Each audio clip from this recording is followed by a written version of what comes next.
Hello? Oh, hello. My name's Jan. Are you the right person to talk to about the Buckworth Conservation Group? Yes, I'm Peter. I'm the secretary. Good. I've just moved to this area and I'm interested in getting involved. I was in a similar group where I used to live. Could you tell me something about your activities, please? Of course. Well, we have a mixture of regular activities and special events. One of the regular ones is trying to keep the beach free of litter. A few of us spend a couple of hours a month on it, and it's awful how much there is to clear.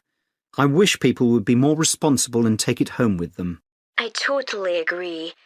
I'd be happy to help with that. Is it okay to take dogs? I'm afraid not, as they're banned from the beach itself.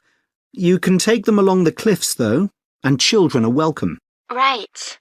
We also manage a nature reserve, and there's a lot to do there all year round. For example, because it's a popular place to visit, we spend a lot of time looking after the paths and making sure they're in good condition for walking. I could certainly help with that. Good. And we have a programme of creating new habitats there. We've just finished making and installing nesting boxes for birds to use, and next we're going to work on encouraging insects. They're important for the biodiversity of the reserve. They certainly are. Oh, and we're also running a project to identify the different species of butterflies that visit the reserve. You might be interested in taking part in that. Sure. I was involved in something similar where I used to live, counting all the species of moths. I'd enjoy that. Another job we're doing at the reserve is replacing the wall on the southern side, between the parking area and our woodshed. It was badly damaged in a storm last month. Okay.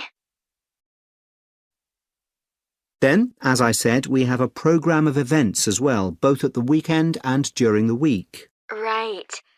I presume you have guided walks. I'd like to get to know the local countryside as I'm new to the area. Yes, we do. The next walk is to Ruston Island a week on Saturday. We'll be meeting in the car park at Dunsmore Beach at low tide. That's when the sands are dry enough for us to walk to the island without getting wet. Sounds good. The island's a great place to explore. It's quite small and it's got a range of habitats. It's also an ideal location for seeing seals just off the coast or even on the beach. Okay. And is there anything we should bring? Like a picnic, for instance? Yes, do bring one, as it's a full-day walk. And of course, it'll be wet walking across and back, so make sure your boots are waterproof. I must buy a new pair. There's a hole in one of my current ones. Well, I'd definitely like to come on the walk. Great. Then later this month we're having a one-day woodwork session in Hopton Wood. I've never tried that before. Is it okay for beginners to take part? Definitely. There'll be a couple of experts leading the session, and we keep the number of participants down, so you'll get as much help as you need. Excellent. I'd love to be able to make chairs. That's probably too ambitious for one day. You'll be starting with wooden spoons, and of course learning how to use the tools. And anything you make is yours to take home with you. That sounds like fun. When is it? It's on the 17th from 10 a.m. until 3. There's a charge of £35, including lunch, or £40 if you want to camp in the wood. I should think I'll come home the same day. Well, I'd certainly like to join the group. It sounds like you've got...